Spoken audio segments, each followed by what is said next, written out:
जल थल अंबर से फिर शक्ति का अंबार उठे, जग जननी का जयकार उठे, भारत माँ का जयकार उठे। भारत की स्वतंत्रता का पर्व नजदीक है और इसी कड़ी में आज सभी स्कूल के जो बच्चे हैं और भारतीय जनता पार्टी के जो कार्यकर्ता हैं उनके द्वारा तिरंगा यात्रा राजधानी रायपुर में निकाली गई है। और आप देख सकते हैं जो स्कूली बच्चे हैं वो हाथों में तिरंगा लेके आज तिरंगा यात्रा में शामिल हुए हैं। भारत की स्वतंत्रता का पर्व है, 15 अगस्त की तारीख आने वाली है और इसी को लेकर तिरंगा यात्रा निकाली जा रही है। 15 अगस्त वो तारीख है जिस दिन भारत को स्वतंत्रता मिली थी और इसके लिए कितने बलिदान दिए गए थे और उन्हीं को याद करते हुए ये तिरंगा यात्रा आज निकाली जा रही है। और आप देख सकते हैं कि यहाँ पे जो स्कूली बच्चे हैं वो यहाँ पे मौजूद हैं और इनसे भी थोड़ा सा बात करेंगे। कहाँ कौन सी स्कूल से हैं? हम लोग पंडित गिरजा शंकर से। तिरंगा यात्रा में शामिल होने के लिए आई थी, क्या कहना चाहिए? बहुत अच्छा है तिरंगा यात्रा। अच्छा ठीक है, ये देखिए यहाँ पे कुछ स्काउट गाइड के जो स्टूडेंट है उनसे भी हम लोग बात करने की कोशिश करेंगे। तिरंगा यात्रा में आज आप लोग शामिल हुए हैं, क्या कहना चाहेंगे? हमें बहुत अच्छा लगा यहाँ आके। हम पहले भी 2-3 बार ऐसी जगहों पर जा चुके हैं पर अभी यहाँ पर आके हमें बहुत अच्छा लगा। ये ठीक है, स्काउट गाइड का ड्रेस पहने हुए हैं, शामिल हुए, आगे जाके देश के लिए क्या करने का सोचा? हम यही चाहते हैं कि देश का अच्छा हो। हम जो कर पाएंगे देश के लिए हम वो करेंगे। अच्छा, बड़े होके क्या बनना चाहते हैं? आईएएस बनना चाहते हैं। हाँ। तैयारियां शुरू कर दी हैं मतलब अभी से? नहीं, अभी से फिलहाल नहीं करी है अभी, क्योंकि जो स्कूल में पढ़ेंगे वही तो बाद में। अच्छा, आप कौन सी स्कूल से? Saint Joseph Senior Secondary School. आज तिरंगा यात्रा में शामिल हुई, कैसा लगा? मुझे बहुत अच्छा लगा, इतना भीड़ था, बहुत सारे लोग आए। तो कहाँ रहती हैं?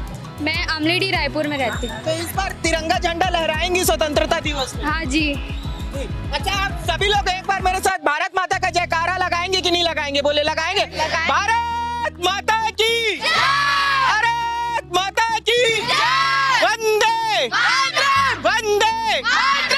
ये स्कूली बच्चे हैं, ये देश का भविष्य है जो आज तिरंगा यात्रा में शामिल होने के लिए पहुंचे हुए हैं और अभी से इनकी जो निर्माण की प्रक्रिया है वो शुरू हो चुकी है और इनका निर्माण यानी एक अच्छे राष्ट्र का निर्माण है। और देखिए तिरंगा यात्रा आज निकाली गई है और इसमें बीजेपी के जो कार्यकर्ता, नेता, मंत्री और प्रदेश के मुखिया समेत सभी जो मंत्री थे वो शामिल हुए। चलिए भाजपा कार्यकर्ताओं से और प्रदेश के जो मंत्री है, जो जिम्मेदार मंत्री, उनसे भी बात करें, क्योंकि बात करना इसलिए भी जरूरी है क्योंकि छत्तीसगढ़ को नक्सल मुक्त करार दिया गया है। 31 मार्च 2026 से छत्तीसगढ़ को नक्सल मुक्त करार कर दिया गया है। तो ऐसे में बस्तर के कई जिलों में, बस्तर के कई गांव में, माफी चाहूंगा, बस्तर के कई गांव में भी इस बार जहां नक्सल प्रभावित हुआ करता था जो गांव, वहां भी इस बार तिरंगा लहराया जाएगा और वहां भी देश का जो संविधान है वो लागू होगा। तो चलिए इन्हीं सारे मुद्दे को लेकर जो जिम्मेदार मंत्री हैं उनसे भी बातचीत करते हैं और तिरंगा यात्रा को लेकर बातचीत करते हैं। हमारे साथ भाजपा के कार्यकर्ता जयंती भाई पटेल जी मौजूद है, बात करते हैं उनसे।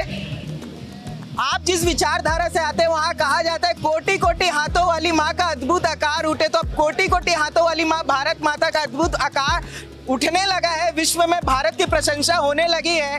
आगे क्या करने वाले हैं आप लोग, क्योंकि अब प्रदेश में, देश में आपकी सरकार है, तिरंगा यात्रा निकाल रहे, भारत के विकास के लिए क्या सोच रहे हैं?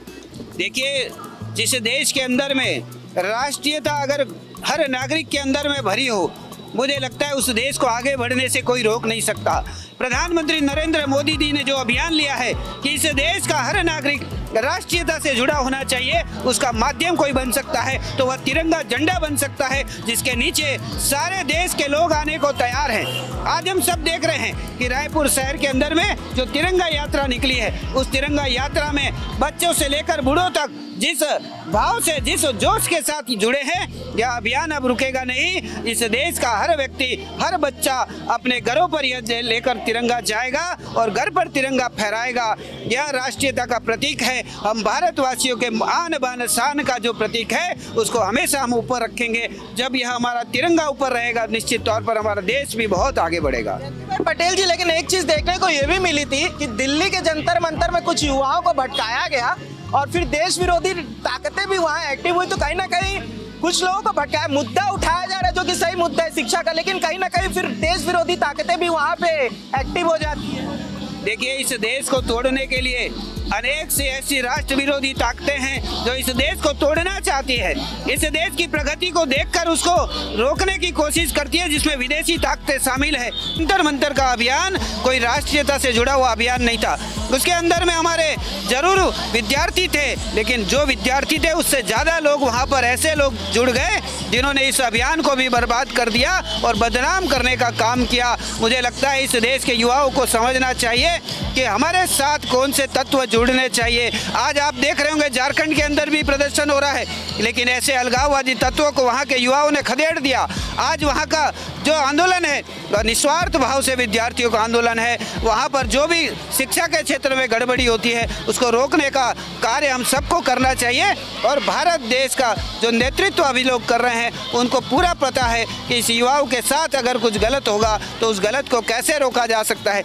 जिन्होंने नीट के पेपर लीक किए वह आज कोई बाहर नहीं है, वह सारे लोग जेल के अंदर है और जो सुविधाएं होगी वह भी। सवाल है अकाउंटेबिलिटी तो भाजपा से मांग ली गई, धर्मेंद्र प्रधान जी ने इस्तीफा दे दिया, लेकिन अब झारखंड में भी बैठे हुए हैं तो वहाँ इस्तीफा नहीं दे रहे हैं। देखिए, विद्यार्थियों के साथ, छात्रों के साथ जहाँ पर भी अनहोनी घटनाएं होगी, जहाँ पेपर लीक होंगे, निश्चित तौर पर पेपर लीक होने नहीं चाहिए। अगर होते हैं तो कहाँ सुधार की आवश्यकता है उसको भी तुरंत उस सत्ता में बैठे हुए लोगों को सोचना चाहिए। प्रधानमंत्री जी ने तुरंत एक्शन लिया, युवाओं से बात की, अगर आगे ऐसी गड़बड़ियाँ होगी तो ऐसे कानून ला दिए कि इससे ज़्यादा अब सज़ा होगी। लेकिन झारखंड की सरकार, वहाँ की सरकार को कानों में जू नहीं रह रही। वह विद्यार्थी कितने दिनों से आंदोलनरत है, लेकिन उन विद्यार्थियों की ओर देखने की उसको फुर्सत नहीं है। मुझे लगता है भारत के किसी भी राज्य में अगर पेपर लीक हो तो विद्यार्थियों के साथ नाइंसाफ़ी होगी। उनको रोकना और उसको ठीक करने का प्रयास हम सभी को करना चाहिए। बिल्कुल है, हमारे साथ जयंती भाई पटेल जो कि भाजपा के कार्यकर्ता थे वो भी मौजूद, उनसे भी बातचीत की गई तिरंगा यात्रा को लेके।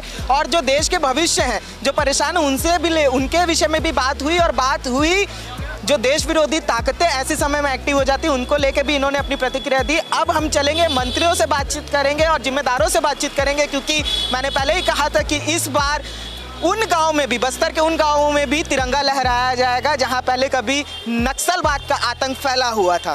तिरंगा यात्रा है और तिरंगा झंडा हमारी आन और बान और शान है और हम सबको इस तिरंगे के नीचे हम सबको रहना है। तो सभी को यही कहना चाहूँगा, आपसी प्रेम, एकता, भाईचारा हम सबको स्थापित करना है और इस भारत देश को स्वच्छ और सुंदर बनाने के लिए, साथ ही विकसित भारत बनाने में हम सबको अपनी अपनी सहभागिता को सुनिश्चित करना। नक्सल मुक्त हुआ है छत्तीसगढ़ और कई बस्तर के जिलों में, बस्तर में कई गाँव में अब तिरंगा फहराया जाएगा, उसे लेकर क्या कहना चाहेंगे? बिल्कुल, छत्तीसगढ़ के लिए बहुत ही गर्व की बात है, बहुत खुशी की बात है, बहुत ही उत्साह की बात है कि आज छत्तीसगढ़ ही नहीं पूरे भारत देश से नक्सलवाद समाप्त हुआ है। और उसके कारण छत्तीसगढ़ में कई ऐसे गांव थे जहां तिरंगा झंडा कभी लहरा नहीं पाता था, लेकिन आज यशस्वी प्रधानमंत्री नरेंद्र मोदी जी के नेतृत्व में, माननीय मुख्यमंत्री विष्णुदेव साय जी के नेतृत्व में आज उन गाँव में भी शान से तिरंगा लहराएगा और वहाँ के भी लोग, वहाँ के भी नागरिक स्वाभिमान के साथ जी पाएंगे, उनके हक अधिकार उनको मिलेंगे, आपसी प्रेम और भाईचारा वहाँ पर स्थापित होगा। हमारे साथ मंत्री खुशवंत साहब जी मौजूद थे, जिनसे बातचीत की हमने और उनका कहना है कि नक्सल मुक्त हुआ है। विष्णुदेव साय जो कि प्रदेश के मुख्यमंत्री, उनके नेतृत्व में छत्तीसगढ़ नक्सल मुक्त हुआ है और अब बस्तर के कई गांव में भी अब तिरंगा लहराया जाएगा, जहां नक्सल प्रभावित होने के चलते पहले तिरंगा नहीं लहराया पाया जा रहा था, लेकिन अब वहां भी तिरंगा लहराया जाएगा। राजधानी रायपुर में तिरंगा यात्रा निकाली गई, लेकिन इस बार बस्तर में भी कई जो गाँव है वो नक्सल मुक्त हुए हैं और इसी पर बात करने के लिए विजय शर्मा जी। सर, मेरा सबसे बड़ा सवाल ये है कि नक्सल मुक्त हो गए तो अब वहाँ पे किस तरीके की आप लोगों की रणनीति है और 15 अगस्त भी आने वाला है तो क्या कार्यक्रम होने वाले हैं? बस्तर महत्वपूर्ण इसलिए है कि वहाँ ऐसा संगठन काम करता था जो भारत के संविधान को नकारता था और भारत के संविधान को पूर्ण रूप से बस्तर के कोने कोने तक लागू करने के लिए माननीय अमित शाह जी के नेतृत्व में, माननीय विष्णुदेव साय जी के मार्गदर्शन में काम किया गया है। और ये 31 मार्च 2026 के बाद पहला राष्ट्रीय पर्व है। इसमें समूचे बस्तर में भारत का संविधान लागू होगा और हमारा तिरंगा शान से बस्तर में फहरेगा। आप भी जाएंगे, कार्यक्रम में शामिल होंगे? हाँ जी, मैं भी जाऊँगा। जी, आखिरी सवाल मेरा ये है कि जहाँ पे पहले नक्सलवाद था, अब वहाँ विकास को लेके क्या करने वाले हैं? बहुत सारा काम हो रहा है। आप ना इसे उसके लिए आपको 1 घंटे का समय चाहिए, कभी बताइए फिर मुलाकात करते हैं। तो हमारे साथ गृह मंत्री विजय शर्मा जी मौजूद थे, जिनसे बातचीत की और उन्होंने कहा कि 31 मार्च 2026 के बाद ये पहली बार ऐसा होगा कि बस्तर के उन गाँव में भी जहाँ पहले नक्सलवाद का आतंक देखने को मिलता था, वहाँ भी अब तिरंगा लहराया जाएगा। विकास के मुद्दे में भी उन्होंने बहुत बड़ी बात की। उन्होंने कहा कि बहुत सारे विकास के काम हुए हैं, कभी आम समय में बैठ के इस पर बातचीत करेंगे। वीडियो जर्नलिस्ट नवाज़ अहमद खान के साथ मैं राघवेंद्र पांडे, निशानेबाज न्यूज़।